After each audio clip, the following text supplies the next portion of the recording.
And it just, part of the reason why we chose not to say anything is because, for as much as we've been around and to see, so many poor decisions and just actions on his behalf, like, we just never felt like it was our place to try and like speak negatively of his character, and we still have no desire to.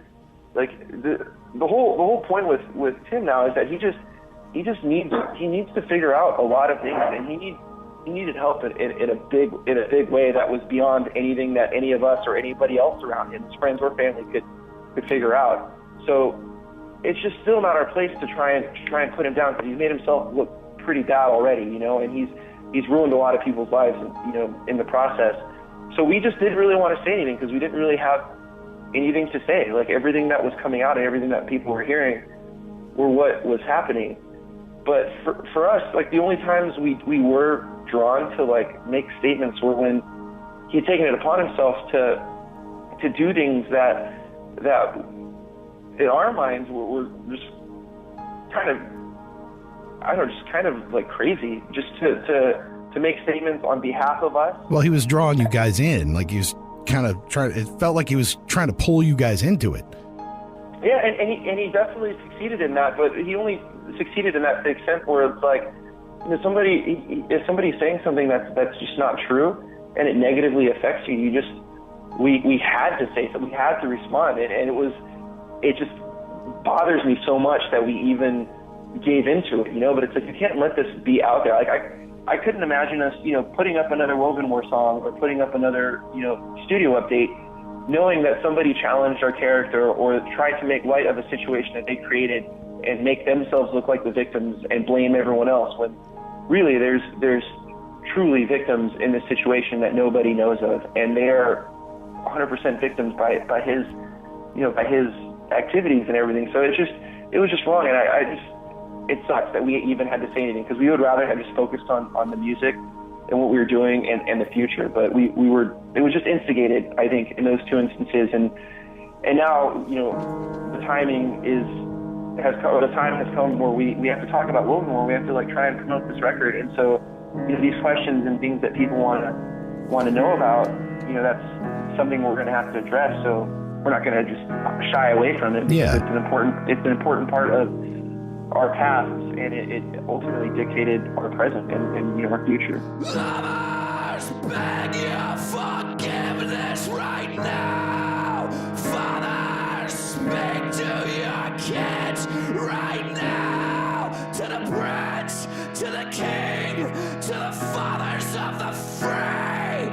Beg for your workers and pray to God for me.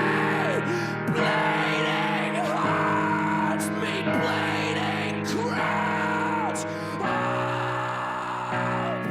With Tim Lambesis in prison, it seemed to everyone involved, including the members of As I Lay Dying, that everything was going to be quiet and put on hold for the time being, at most 6 years. Unfortunately, it wasn't going to start off as simple as that. Not long after Tim's sentencing, that same day on May 16, 2014, Alternative Press released their exclusive interview with Tim Lambesis as per request from Lambesis himself.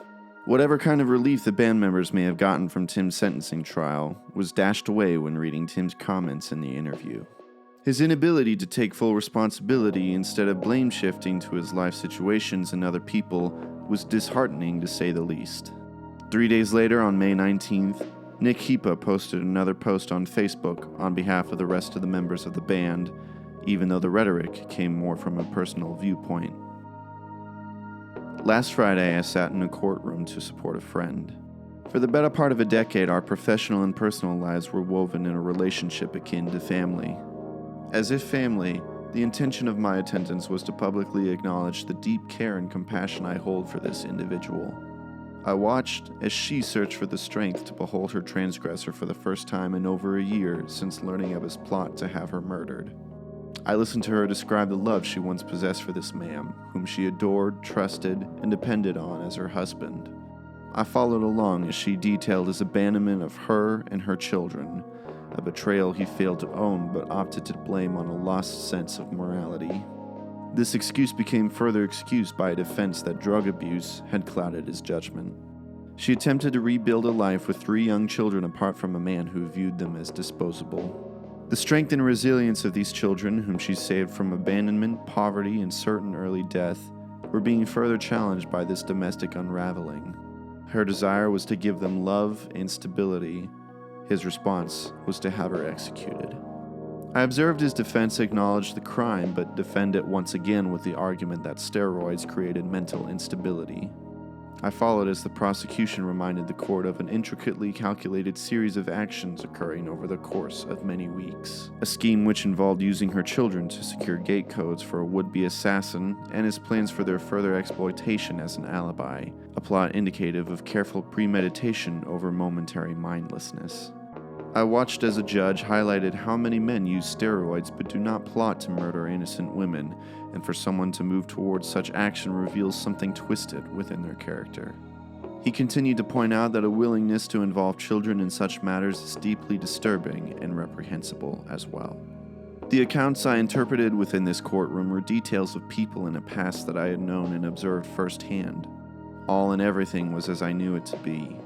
I share this in response to an interview between Tim Lambesis and Ryan J. Downey that was released on allpress.com moments after this woman and her family were given their closure. Behind the facade of a penitent man with renewed outlook, restored faith, and apparent remorse is a fairly appalling agenda to further damage the lives and reputations of his non-supporters. It is the continued defense of behavior that leveled every facet of an innocent woman's being and traumatized children who have already persevered through the actual pain of an orphan's life. There's no contrition in his pseudo-philosophical jargon, and the verbalized assessment of his relationship with myself and former bandmates is absolute slander. I had spoken with him directly and in length of how 100% of my heart, love, and loyalty was being directed in support towards his victims. These victims being people I had opened my heart to his family for many years and whom I pray will find healing from his deep abuse. In complete disregard for the truth, as I'm certain he understands it, he opted to fabricate motives that describe us abandoning him as a callous business decision. The intent of his defamation is to create an air of sympathy and support under the false pretense of a forthcoming tell-all. Unfortunately, this has worked to a degree, as many strangers have put effort into projecting hatred towards those of us who choose to defend the guiltless subjects of his crimes. It is regrettable that he utilized this platform as a means to justify his conduct. The prosecution of this case profiled him as a sociopathic narcissist in definite need of rehabilitation. For those of us who truly know the man for who he is, it's shameful that in spite of all, he is still as he ever was, and just as they say. For Jordan, Phil, Josh, and myself, we'll continue to carry on knowing we behaved honorably, lovingly, and loyally to the individuals who truly needed it. During the events of Tim Lambesis' arrest, trial, and sentencing, a new band was in the works. The other members of As I Lay Dying, Nick Hipa, Phil Scrosso, Jordan Mancino, and Josh Gilbert had begun writing music for a new project. These 4 were also joined by Shane Blay, who was the guitarist and clean vocalist for the metalcore band Oh Sleeper, and he took over the role of lead vocalist. This project took on the name Woven War. As had been hinted at in their statements on social media, Woven War was not meant as a replacement for As I Lay Dying, given the band's different sound and style. Someone ruined the surprise for you guys. That was a little weird, especially on my end, because like I remember reading the statement, being like, "Who wrote this? What is this?" And then you guys. So how has it been dealing with all this? Like you guys did nothing, and like you're in the thick of this. Well, what has it been like for you guys? You know, I think anytime we find ourselves in a situation that we honestly don't know how to express in words, just none of us know how to deal with it. So just write music and focus on this, because this is just what we do. And I mean, honestly, since things happened in May with our old band, we pretty much just went straight to writing. We're just writing music, having no sort of end in sight. We didn't know what we were writing for, what it was going to be, but that's the way that the 4 of us at the time, that's the only way we really knew how to handle ourselves. Just write riffs and have fun and experience music and do things that are joyful and something that we're genuinely just passionate about. You know, it's what we've always done. So that was what kind of helped us just like cope. And I don't want to say cope because that makes it sound extra dramatic, but that's just what we did. And it's just like, hey, you know what? We still have this, and this is what we love doing. And Shane and I had known each other for a really long time, since we were kids, and we had played music in a band together before before I was in As Lay Dying even, and we'd still keep in touch, and we were working on music together. So when we got to the point where we were like, hey, you know what, we should do something with this and let this become a band, he was one of the first options that came to our mind, just because as my friend, he was everyone else's friend, and we had chemistry as people and musicians, and so we just developed our sound based on what he can do and what we all wanted to do and what we were just into at the time. So simultaneously, Nick, Jordan, and Phil had taken ownership of Brick by Brick, which was a San Diego music venue and bar that had previously closed the year before. After renovating the venue, they reopened Brick by Brick on July 24th, 2014. Through Metal Blade Records, Woven War released their debut self-titled album on August 5th, 2014, 3 months after Tim Lambesis had been sent to prison. They would later release their second album, Honor is Dead, on October 21st, 2016. However, despite all the new projects to keep them occupied and excited for the future, the tensions within the band that had begun in the last days of As I Lay Dying inevitably caught up with the original 4 members. Somewhere along the years, Phil and I had a falling out. Interpersonal band frustrations, the pressures of owning and running our venue, plus the weight of our personal lives, created a 1.5-year-long rift of non-communication and bitterness. Thus, Phil Scrosso left Woven War after Honor is Dead was finished and before it was released, and went to commit his time fully to a side project started in 2010, Poison Headache, also signed to Metal Blade. No, yeah, it was just, it wasn't anything, really dramatic or anything like that, It's just, he'd been working on a Poison Headache, and he kind of wanted to go that route for a little bit. It's not that, he, I guess, wasn't actively involved. It was just, he's like, I want to spend time with this, and Woven War, he still wanted to tour, and, I guess the Woven War thing just isn't stopping yet, so, yeah. So, I mean, did you tell him that he's crazy? Nah, I mean, sometimes it's just real life just kind of takes you in different directions, I guess. I don't know, but yeah, nothing over dramatic or anything like that, So. Meanwhile, Lambesis remained in prison, and up until over 2 years of serving his time after being sentenced, everything was quiet on his end. In September of 2016, it was reported that Lambesis was suing the 2 Southern California detention facilities that he was placed in for $35 million for denying him prescriptions and gross negligence. While this is in no way the craziest chapter of the As I Lay Dying saga, it is definitely the strangest. Basically, because of his regular use of steroids prior to his arrest in 2013, Tim was in need of anastrozole, which is used to offset the side effects of withdrawal. He claimed that he was denied the prescription, which caused him to suffer from anxiety, depression, and gynecomastia, which is a buildup of fat tissue in the breasts.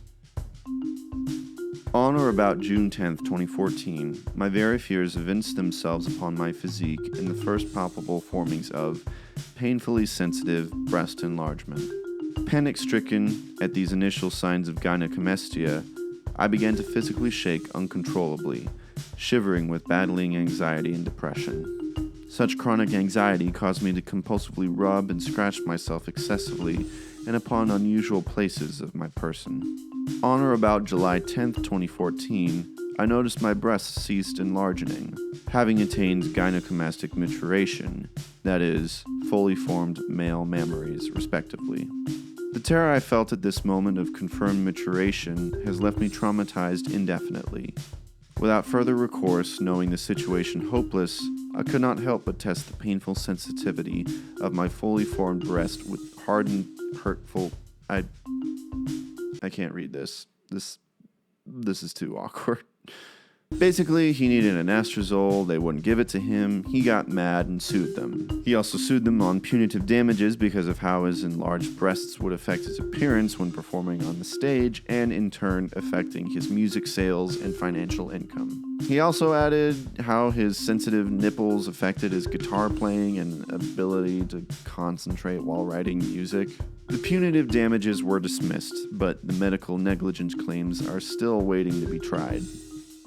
I know this is all weird and awkward, and a lot of people see it as evidence of how crazy Tim was, but I also know that petty lawsuits like this are usually avenues to get money, and that would have really helped him out if he was planning to leave prison on parole.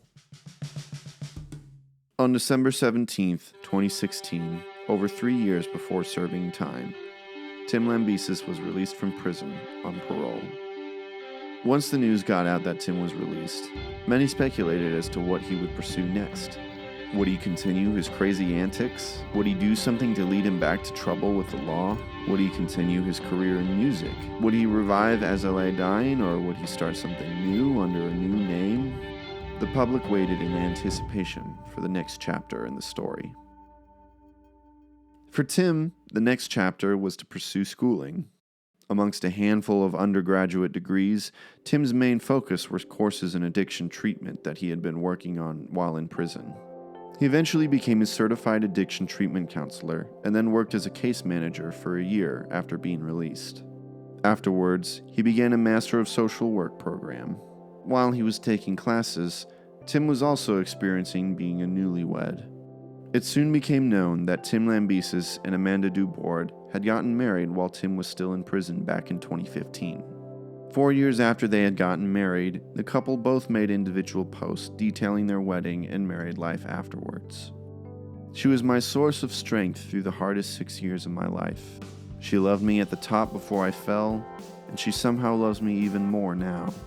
Different people came and went during those 6 years, but Amanda, our family, and a few close friends were the only ones there the whole time.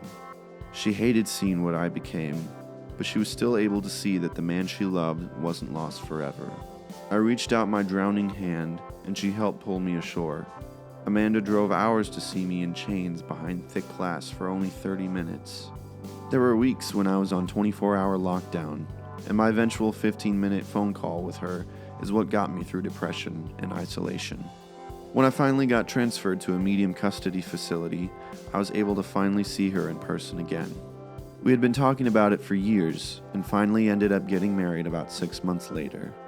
Even though it was just the two of us with our parents standing in front of some filing cabinets in the visiting room, it was the most real and beautiful moment of my life so far. Now we're nearly inseparable, making up for years lost and pushing each other to reach our goals and be better people. There was so much pain to overcome, but there was also so much strength that came from it. That is why I call Amanda a warrior. On December 17th, 2017, Tim Lambesis surprised everyone with a post on the official As I Lay Dying Facebook page. The post read as follows. Words cannot begin to express how deeply sorry I am for the hurt that I have caused. There is no defense for what I did, and I look back on the person I became with as much disdain as many of you likely do. First, I apologize to my former wife and remarkable children for my appalling actions. There's not a single day that goes by where I don't wish I could undo the damage I caused, and out of respect for her wishes, I will not discuss anything else about them, now or in the future. I also ask anyone reading this to promote healing for them by respecting their privacy and defending them from any negativity or anger which should be directed towards me. I was the sole offender, and the only one to blame for everything that happened. To my family, I apologize for the trauma you faced and may still feel. This is an ongoing sentence many of you serve because of me. I am so sorry to my friends who were betrayed by everything I hid from them and all the hardships I caused people who used to work with me. Bandmates, road crew, managers, attorneys, agents, label people, and more all had to suffer through many unexpected changes because of my actions. While they were dealing with the aftermath of my arrest, I responded toward many of them with bitterness that I should have directed toward myself. I know that I can't undo the animosity I brought their way, but I hope to mend what I can now as time goes on. To the people who looked up to me as an artist, I let you down in so many ways. I tried to show my best side to the public while feeding an ugly growing monster behind closed doors. I wrote lyrics about the person I wanted to be rather than the person that I was. I was living a life that lacked empathy and viewed everything through a self-motivated lens. I cannot say for certain what life looks like going forward, as so much is different now and I'm still learning. Music always has and always will be a part of me, and has helped me get through the darkest parts of my journey. However, this apology is not a part of promoting anything. Rumors circulate, and that's something I've learned to accept. But this apology is just that, an apology to everyone around me. I've remained silent to the public since expressing remorse at my sentencing because time seemed like the best way to promote healing. Today marks the first opportunity to freely apologize without any motivation to gain favor from the courts, as I have now completed the entirety of my legal sentence, including the completion of all parole probation requirements. Let it be clear that no amount of time served can right my wrongs. I do not feel deserving of a second chance, and I'm not asking for anyone's trust. The way many people feel about me makes sense, and only time will tell if my future actions line up with my remorse, something I pray for every day. In the last 5 years, the ripple effect of all my actions has extended further than a written statement can address. Thus, I will continue to apologize in both words and actions moving forward. Upon release from prison, Tim became intentional in reaching out to his former bandmates individually to talk and hopefully make amends. All of these conversations were different from person to person and were private until the band posted a discussion video on YouTube a year later. In this video, the members give all the deep details on what that time was like while also explaining the tension and divisions within the band, especially with Nick and Phil, and how that was resolved. Those conversations were much more in depth than anything we could ever contain, and just even this discussion or a written public statement or anything like that. So I first reached out to Jordan and Josh because I felt like I had to start somewhere, and I felt like that seemed the most natural place for me, and I reached out to them with an email a long time ago.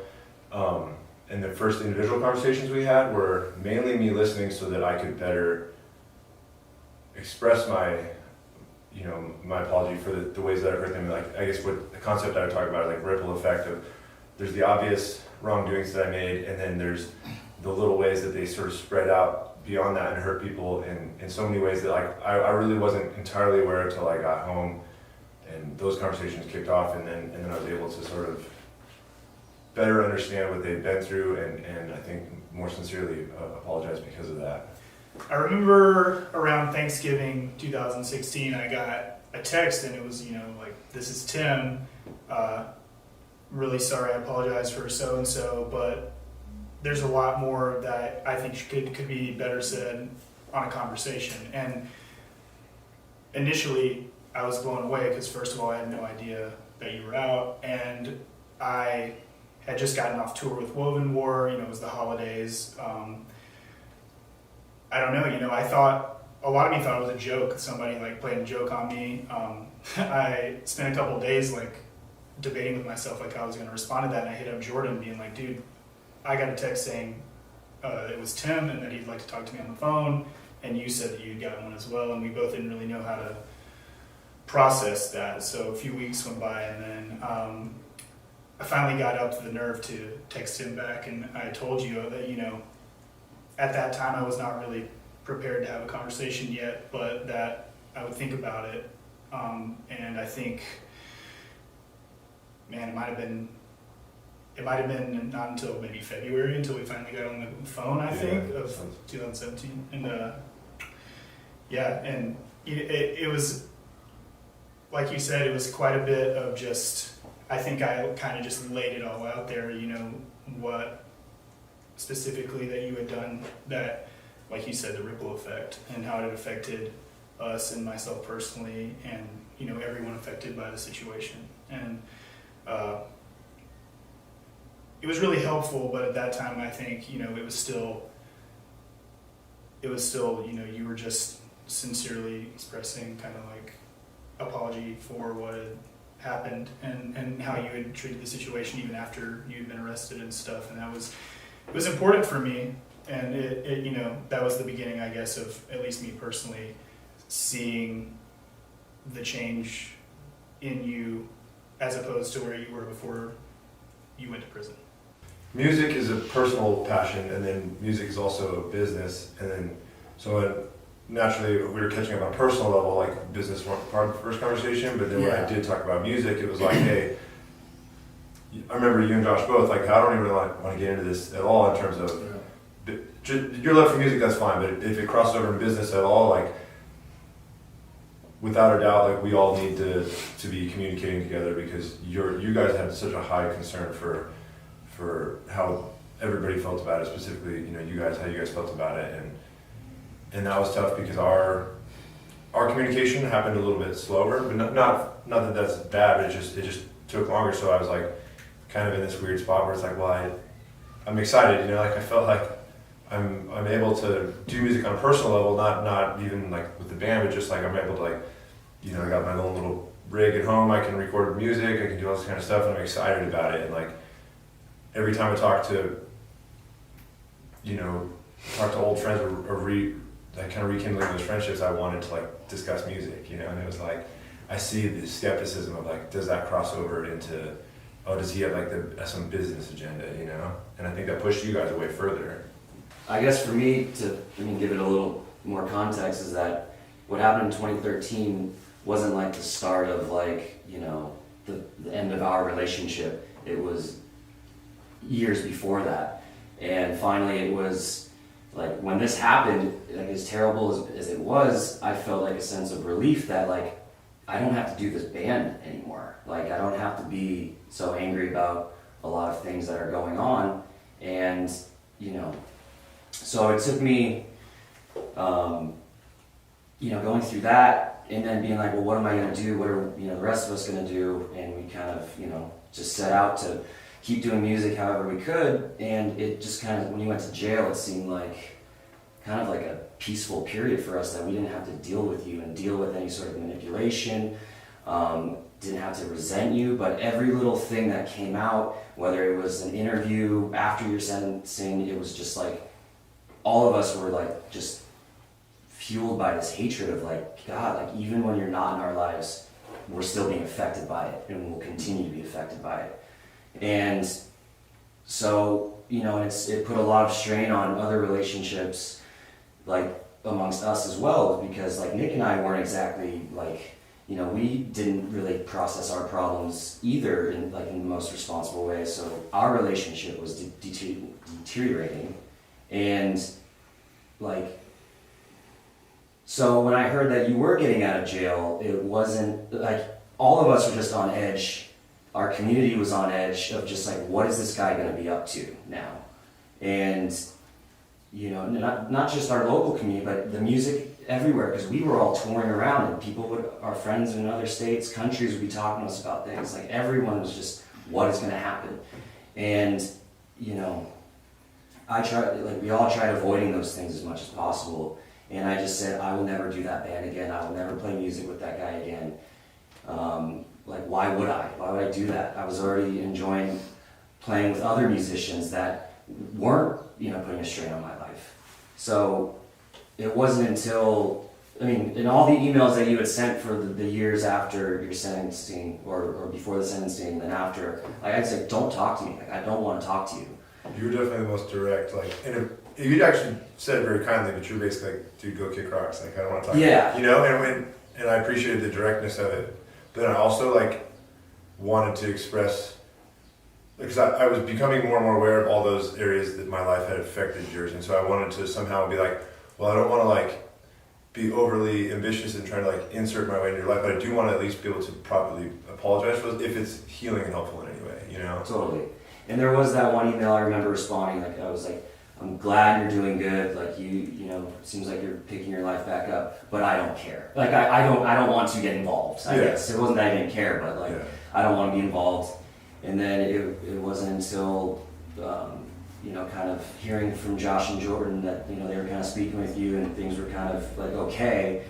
And then your public apology, that I was just like, this doesn't seem like the Tim that I knew for so many years. Like, and that's what kind of gave me the, maybe we can meet up and like have coffee or just have a sit down, and I didn't expect it to be good in any way. I was like, I'm gonna just lay in about all these things that have been just festering up inside me for so many years of just how much I resented like our relationship. And so I saw it at our first meetup, like I could see that you were different and you were attentive to me and like just what, you know, on a human level, which I felt was just lacking in who you were back then. It was out of character for the previous Yeah.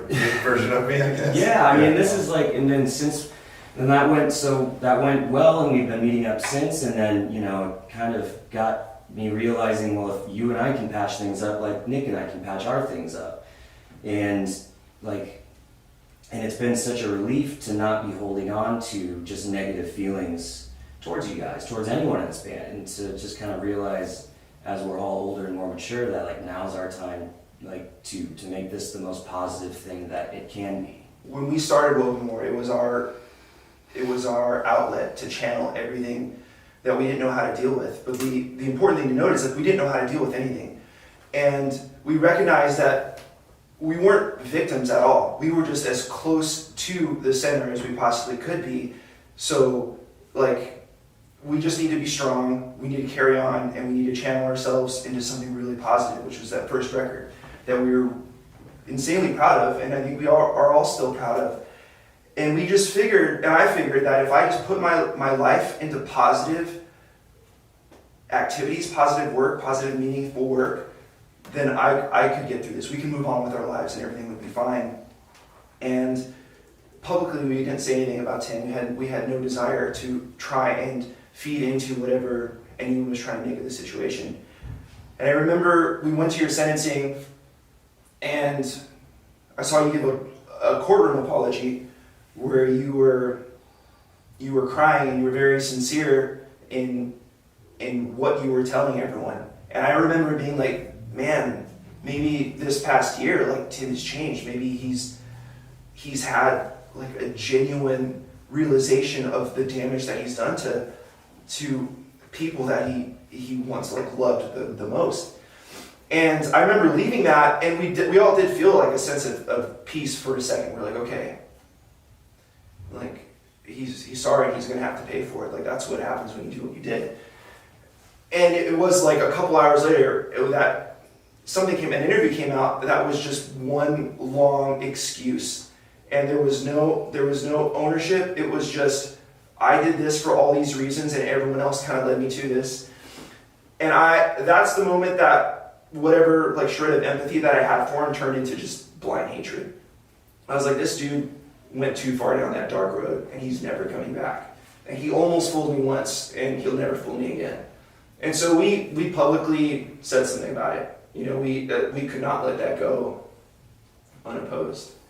And that kind of became our identity over the years. You know, we were trying really hard to live our lives and do what we were doing, you know, tour off of an album, like tour in a band that we love and that we were so proud of.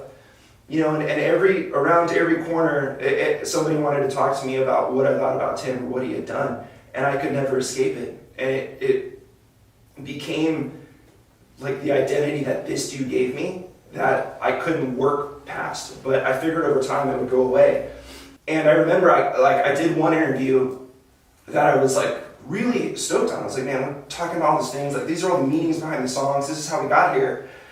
And there was just a little bit at the end where someone asked me what I thought about the lawsuit that was also big news, you know? And I said that if that's who Tim is still, then he will never change, just as I always thought. And that's all that got out there. That was like, you know, forget whatever I had to say about anything else. This is all this dude is about and all he has to offer, and this is all we care about. Like,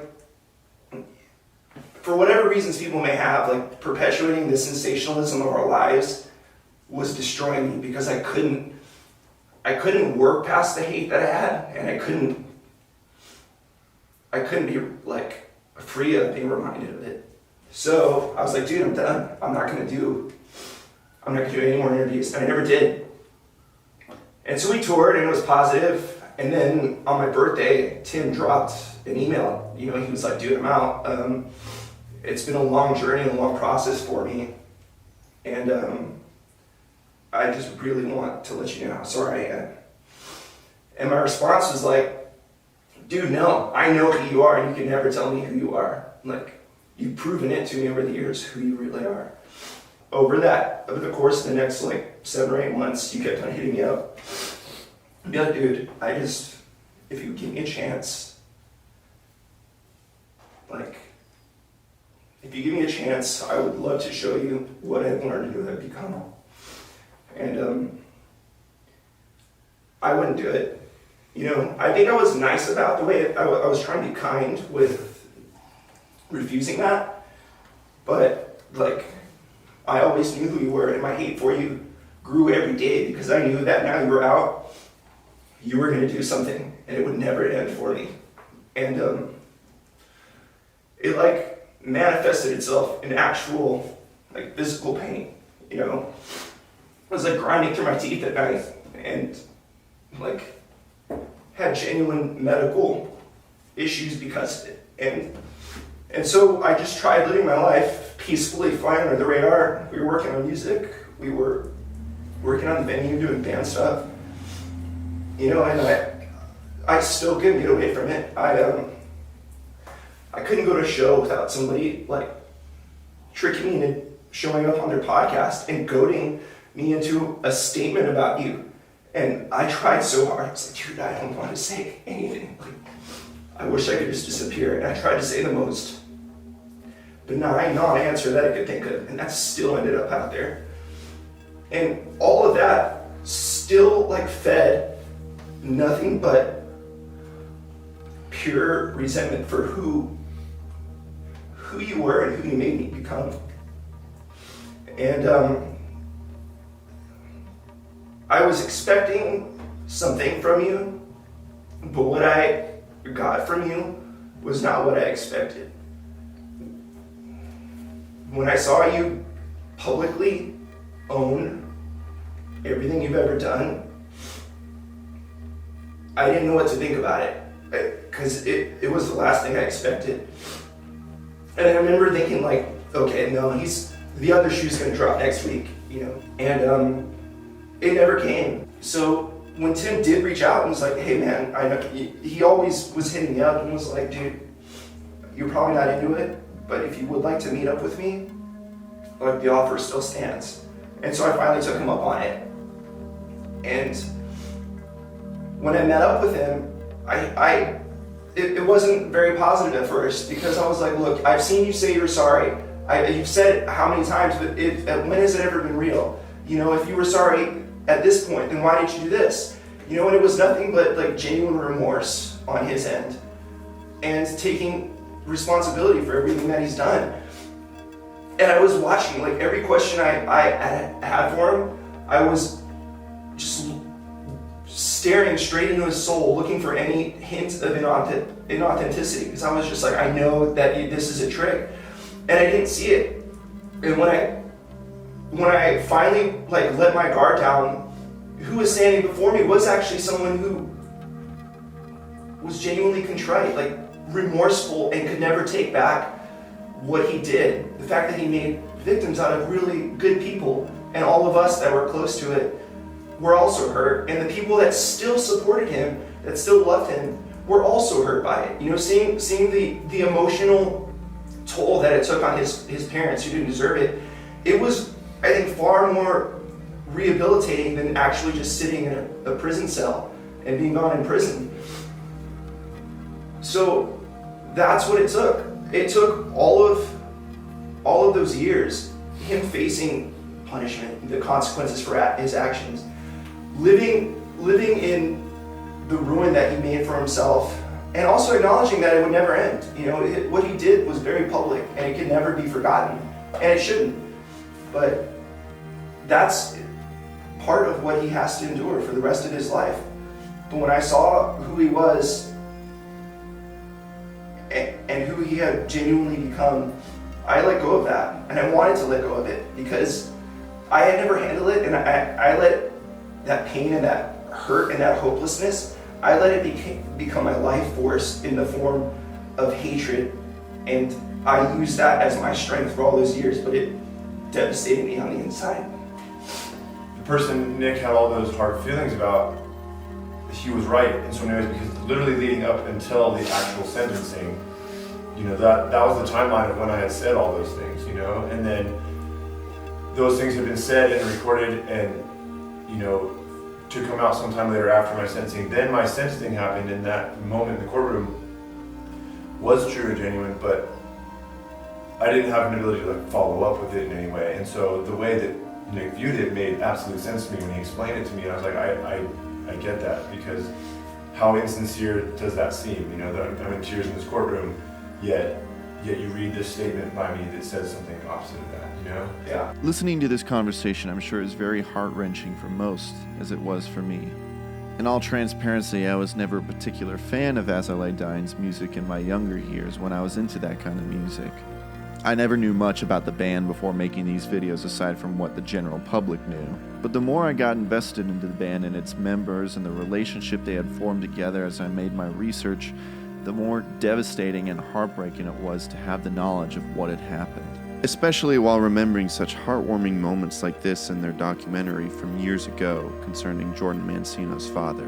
Basically, doctors came to the conclusion that he had like a couple days to live, but he was still going, and so they brought him home after about 5 days in the hospital. We did not want Jordan to have to leave home and, do a tour when he's having to be concerned about his dad's health back home. He was very helpful. I mean, he'd stay up and sleep, right next to me on the sofa, or they would, Beth and them, they'd all take turns, and it just meant an awful lot to me. I just didn't want to leave, Of course, the band members were so supportive. That meant a lot to him. Those guys, that's what I just... Hospital to see Paul, and it just really was a neat... That was a special time. It made me realize how much we've grown together as a band, and how much Jordan and I particularly have really become a huge part of each other's lives. Especially in times like this where things are tough and, sometimes don't make a lot of sense. To know you have those dudes caring for you, it means the world, It's just so sad to witness all the tension they went through knowing the special bond they had. But it's all the more joyous to witness the amends they made and the love and forgiveness they share with each other and with Tim. It's great to see how far they came, all things considered. I hurt every single person in my life. People who loved me, people who cared for me, people who knew me and spent substantial parts of their lives with me. I hurt many of them to a devastating degree. At the very least, my behavior incited anger and disappointment. On the other hand, it put fear and helplessness in the hearts of people who are innocent and blameless. I went to prison on a charge of solicitation of another to commit murder. It was the end of a dark, ruinous path I chose to walk down for far too long. Putting good people through pain and misery is a monumental regret I will carry for the rest of my life. I wish every day I could take it back. Days in a prison cell are what they're supposed to be. Every silent minute defaulted to the shameful recollection of who I'd become and what I'd done. The scope of suffering I created and my inability to change it. Who and what I had lost and my inability to undo that great harm. For me, those minutes occupied hours that slowly became days, for months upon months, spanning almost 4 years. Over those years, I began to seek hope in the mess of my shame and disgrace. I chose to believe that I could take small steps from out of the depths of my self-inflicted ruin. That the lessons I've learned from my mistakes and failures could be used to signal others away from a similar course. I have a heart for those struggling with mental health and addiction. The complexities of both plagued my past, and it is my desire to help them in their journey through and out of those things. Prison granted me both time and opportunities to complete all the necessary courses to become an addiction treatment counselor. It gave me the opportunity to make a positive impact as a case manager at a recovery facility upon my release. It gave me a chance to make a difference. I resent the person I became during the darkest period of my past. A large part of my life's work now is to prevent others from going down the same destructive paths. I stand against all forms of domestic violence and any other type of behavior that creates fear or feelings of helplessness in others. I'm thankful for every new day and consider each one an opportunity to do something positive in any way I can. I accept and acknowledge that many will resent and reject me. Though I live and breathe remorse daily, it will never erase the pain I inflicted upon the world around me and within the lives of those who never deserved it. I understand the varying degrees, conditions, and timeframes every individual has with regards to their capacity to forgive. I'm tremendously grateful for anyone who has accepted my efforts to make amends and ultimately given me a second chance, especially those who have known me at my worst. While our pain wasn't to the same degree as those he harmed, there was no real precedent in our lives or the history of our friends and family to advise us on how to handle or process what had happened. We started new things, new bands, new careers, businesses, different journeys with positive intent to draw our focus away from the monumental chaos of what we had been forced to live through. I was always taught to work, to put my head down and do good, to be good. I'm proud of every endeavor I invested myself in, but over time I began to realize that the attention towards cathartic and meaningful pursuits does not necessarily equate to repairing what's damaged. It's toxic to carry acrimonious feelings in your heart. It's hard to live a genuinely kind and peaceful life while refusing to release ill will. That sort of coexistence is unsustainable. Phil and I's reconnection was rooted in the desire to let go of the animosity we were allowing to consume us. We both recognized our roles in where things went south and desired more to find positive resolve and reconciliation than wasting years hating one another. Through that, I believe we learned the profound value of what forgiveness can do for oneself. None of us were expecting Tim to completely and publicly take ownership of his past. We had seen prior behavior where he attempted to excuse his actions and place blame on other people, substances, or circumstances. I think for all of us, it created a sort of trepidation towards what he might do or say after being released. That there would be this threat of him abusing a public platform to sell his side of the story in a way that was untruthful. So when we were made aware of his release, we initially resisted his efforts to formally apologize, as we wanted to see what he did, not just what he said. We needed to see examples of a changed human being, someone who recognized, acknowledged, and expressed deep remorse for who they were and what they had done. And over time, that's who he had shown himself to be. We saw these changes through his work in the recovery community and proactivity in prison outreach.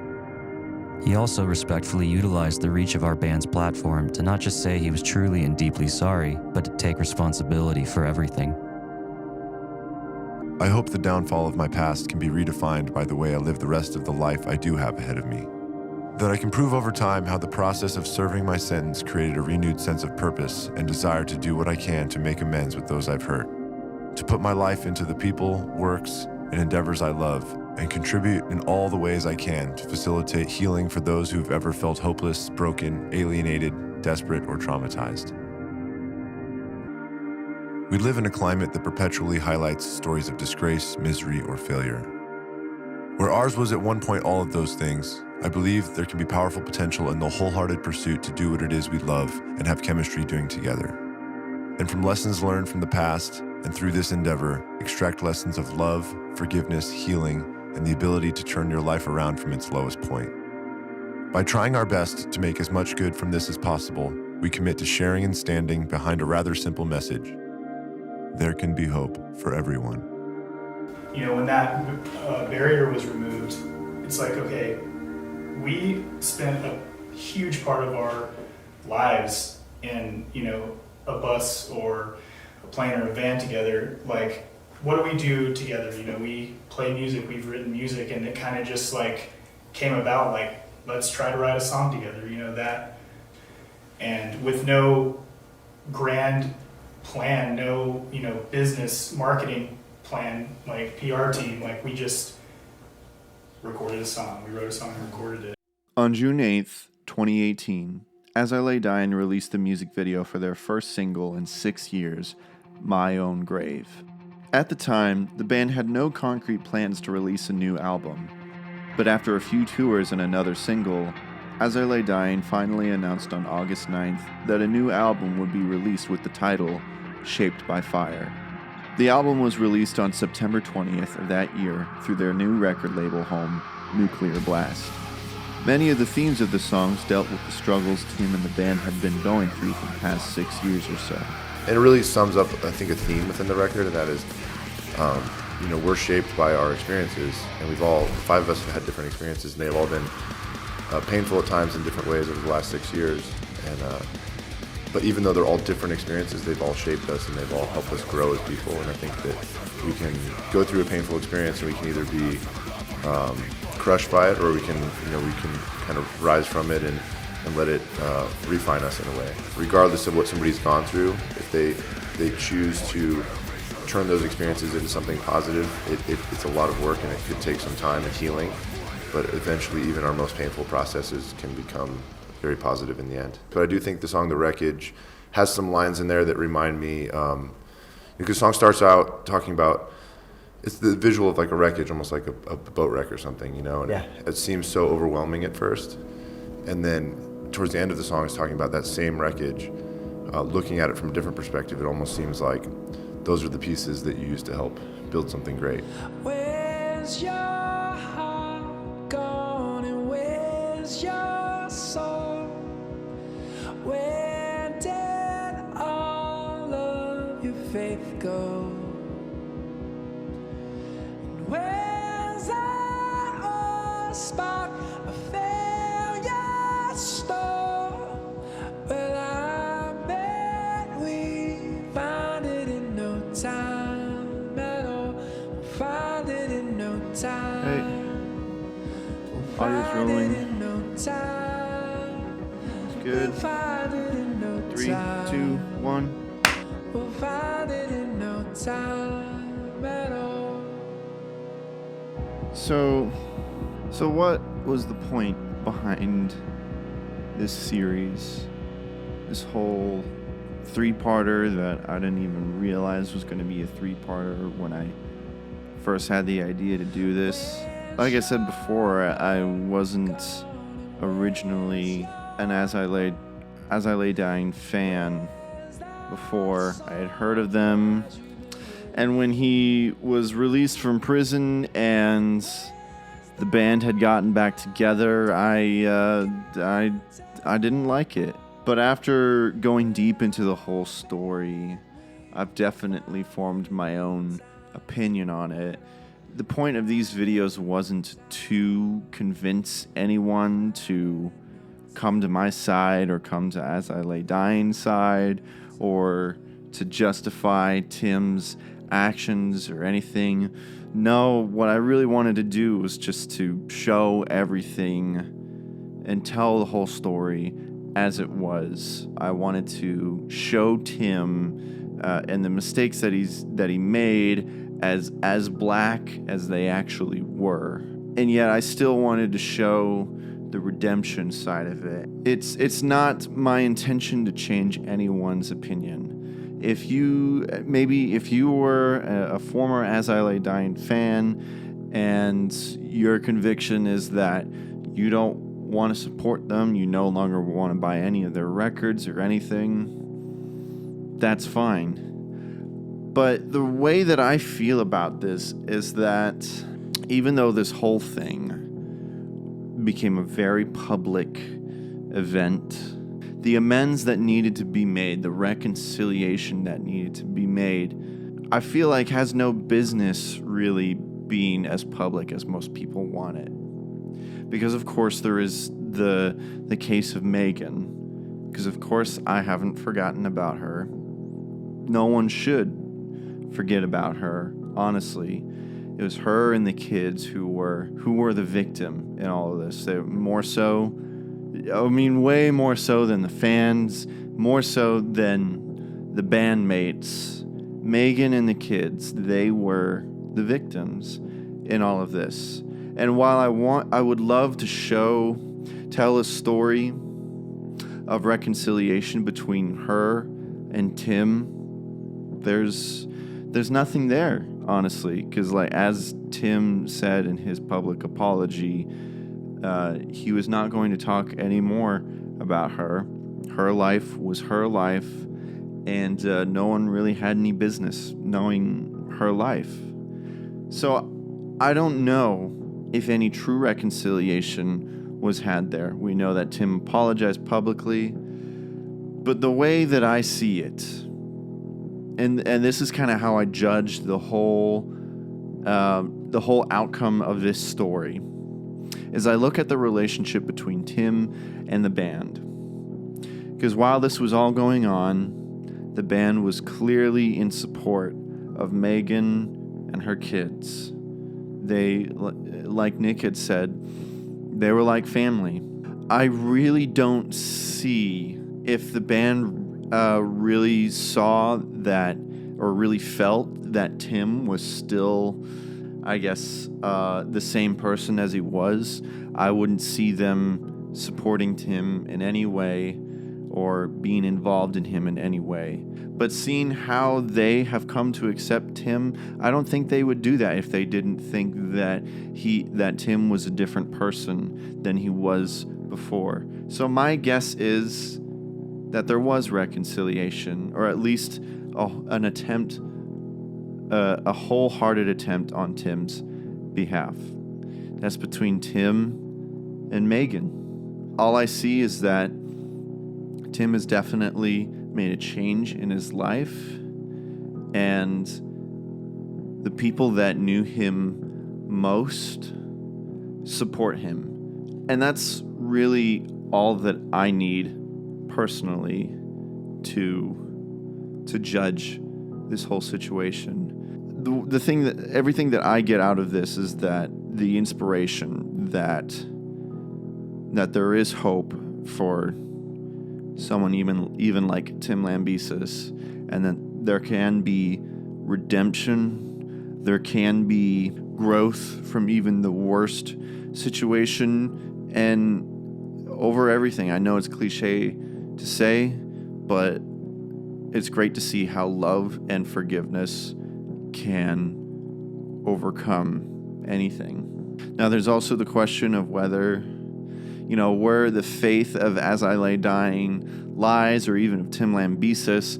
There really hasn't been any, as far as I know, there hasn't been any public statements about that anymore. I still think that it seems that As I Lay Dying is still not really interested in that label of being a Christian band. I basically kind of look at the seeds that have been sown as of recent with all of this.